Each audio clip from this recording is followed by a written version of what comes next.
ব্যাস, ইউনুস মিয়ার খেল খতম। আপাতত বাংলাদেশ থেকে বড় খবর আসছে, পদত্যাগ করে বিদেশে পালাতে চাইছেন ইউনুস মিয়া। ইউনুস গতকালকে থেকে শুরু করে আজকে পর্যন্ত যে ঘটনাগুলো ঘটেছে, ওনারা পুরো উপদেষ্টা পরিষদ অত্যন্ত সফলতার সাথে অসফল হয়েছেন গত 9 মাসে। নির্বাচন নিয়ে চাপের মুখে অধ্যাপক ইউনুসের পদত্যাগের হুমকি নিয়ে প্রতিবেদন প্রকাশ করেছে যুক্তরাষ্ট্রের সংবাদ মাধ্যম new York Times. Doctor Yunus পেশাব করে দিয়েছেন কিনা জানি না, তবে কাপড় চোপড় নষ্ট হয়ে গেছে বলে আমরা খবর পেয়েছি। তাই তিনি তাড়াতাড়ি পদত্যাগ করার জন্য উনি বললেন, এটা কিন্তু বাংলাদেশের সরকার না, এটার নাম দিয়েছি আমি বিদেশি সরকার। কারণ ডক্টর মোহাম্মদ ইউনুস 4টা দেশের নাগরিক। যেখানে বলা হয়েছে প্রধান উপদেষ্টা ডক্টর মোহাম্মদ ইউনুস পদত্যাগ করেছেন। মাত্র 10 মাসের মাথায় ডক্টর ইউনুসের ক্ষমতার অবসান ঘটতে যাচ্ছে। সচিবালয়ের উত্তেজনা কমছে না। সচিবালয় আবার নতুন করে এই সপ্তাহে এসে উত্তেজনাকর পরিস্থিতি তৈরি করেছে। সচিবালয়ের কর্মকর্তা কর্মচারীরা সচিবালয় উত্তপ্ত করেছেন, কাজকাম বাদ দিয়ে শুধুমাত্র মিছিল স্লোগান দিয়েছেন। এর আগে গত সপ্তাহের শেষ 2 দিনেও দেখেছি সচিবালয় উত্তপ্ত। আজকে সচিবালয়ে কার্যত কোনো কাজ হয়নি, সচিবালয় স্থবির হয়ে পড়েছিল এবং স্থবির হয়ে পড়ার কারণ সমস্ত কর্মকর্তা কর্মচারীরা বাইরে নেমে এসে মিছিল করেছে, সরকারের একটি সিদ্ধান্তের বিরুদ্ধে মিছিল করেছে এবং তারা সেখান থেকে আলটিমেটাম দিয়েছে। আলটিমেটামটাও ভয়াবহ আলটিমেটাম। সরকার এখন উভয় সংকটে পড়বে। সরকার যখন রাজনৈতিক বিশৃঙ্খলা ঠেকাতে এবং রাজনৈতিক সমঝোতার ব্যাপারে ব্যস্ত, তখন সচিবালয়ে সরকারের জন্য নতুন মাথা ব্যথার কারণ হবে। সরকার একটা অধ্যাদেশ জারি করেছিল, সেই অধ্যাদেশ কোনোভাবেই গ্রহণযোগ্য নয় বলে বলছেন সচিবালয়ের কর্মকর্তা কর্মচারীরা। সেটা নিয়েই উত্তেজনাকর পরিস্থিতি তৈরি হয়েছে এবং সেই অধ্যাদেশ বাতিল না হলে এই উত্তেজনা কমবে না। সরকার কার বুদ্ধিতে এই ধরনের অধ্যাদেশ জারি করেছিল সেটাও একটা বড় প্রশ্ন। সেই আলোচনাই করব এই ভিডিওতে। থাকবেন পলিটিক্স টিভির নিয়মিত আয়োজনে।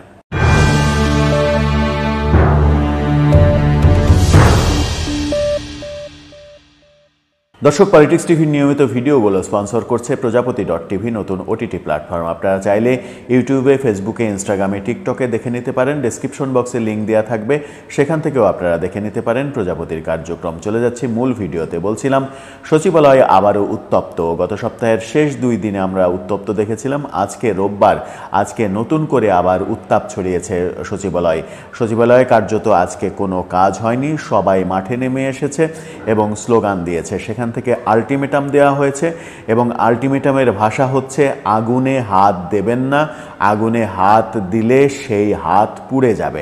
অর্থাৎ সচিবালয়ের কর্মকর্তা কর্মচারীদের বিরুদ্ধে যে অধ্যাদেশ জারি করা হয়েছে, চাকরির অধ্যাদেশ 2025, সেই অধ্যাদেশের বিরুদ্ধে তারা একাট্টা হয়েছেন। সেই অধ্যাদেশে কি বলা হয়েছে? অধ্যাদেশটা খুবই মারাত্মক এবং যারা চাকরি করেন তাদের জন্য খুবই ঝুঁকিপূর্ণ।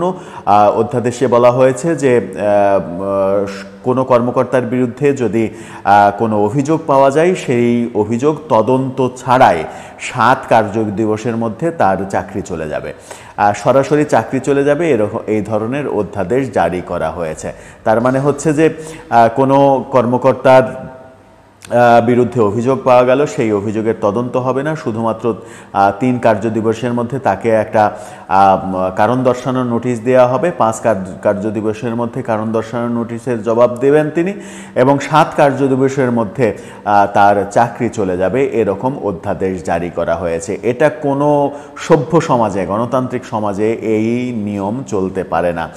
যে কোনো অপরাধেরই আত্মপক্ষ সমর্থন এবং ইনভেস্টিগেশনের প্রয়োজন রয়েছে। যদি অপরাধ হয়েও থাকে, সুষ্ঠু তদন্তের মাধ্যমে আপনাকে প্রথমে প্রমাণ করতে হবে যে সেটা অপরাধ হয়েছে কিনা, তারপরে তার বিরুদ্ধে আপনি একাডেমিক ব্যবস্থা নিতে পারেন। কিন্তু সরকার এটার পেছনে উদ্দেশ্য অনেকে বলেন যে আলোচনাটা অধ্যাদেশ জারির পরে হয়েছিল। উদ্দেশ্য হচ্ছে যে সরকার যাদেরকে ইচ্ছা আওয়ামী লীগের ট্যাগ দিয়ে কিংবা সত্যি সত্যি আওয়ামী লীগের যারা রয়েছেন তাদের বিরুদ্ধে খুব সহজে যেন অ্যাকশান নিতে পারে এবং তাদের চাকরি বাতিল করতে পারে, সেই কারণেই এই ধরনের অধ্যাদেশ জারি করা হয়েছে। এই ধরনের অধ্যাদেশে যে সবার অধিকার ক্ষুণ্ণ হবে সেই ব্যাপারটা সরকারের মাথাতেই কাজ করেনি।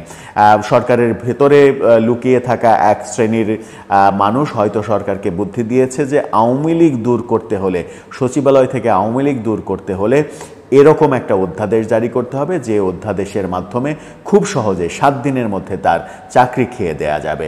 কিন্তু এটা কি আদৌ মানে নৈতিক কিংবা নিয়মতান্ত্রিক কিংবা মানবিক কোনোভাবেই কি এটার বৈধতা দেওয়ার কোনো কারণ রয়েছে?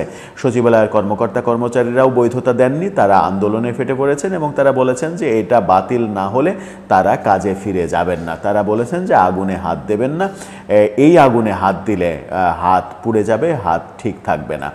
পরিস্থিতি কোন দিকে যাচ্ছে? সরকার যখন রাজনৈতিক অস্থিরতা কাটাতে হিমশিম খাচ্ছে, রাজনৈতিক দলগুলোর সঙ্গে একের পর এক মিটিং করছে, যখন প্রধান উপদেষ্টা পদত্যাগ করতে চাইছেন, পরিস্থিতি তারা নিয়ন্ত্রণ করতে পারছে না, তখন সচিবালয়ের এই জটিলতা, সচিবালয় যদি স্থবির হয়ে যায়, যদি কোনো কর্মকাণ্ড না চলে, সরকার স্থবির হয়ে পড়বে, তখন সরকার নতুন করে বিপদে পড়বে। সুতরাং আমার মনে হয় যে সরকার যদি সচিবালয়ের উত্তাপ কমাতে চায় তাহলে এর আশু সুরাহা করতে হবে, নতুন করে অধ্যাদেশ দিতে হবে যে এই অধ্যাদেশ বাতিল করা হলো। তাছাড়া সরকারের আমার মনে হয় কোনো গত্যান্তর নেই। দর্শক, আপনার কি মনে হয় এই ধরনের অদ্ভুতুড়ে সিদ্ধান্ত সরকারের মধ্যে বসে থেকে কারা করছে, কারা করাচ্ছে, এরা কারা? এরা কি সরকারের সত্যি কাছের জন কিংবা সরকারের ওয়েল উইশার?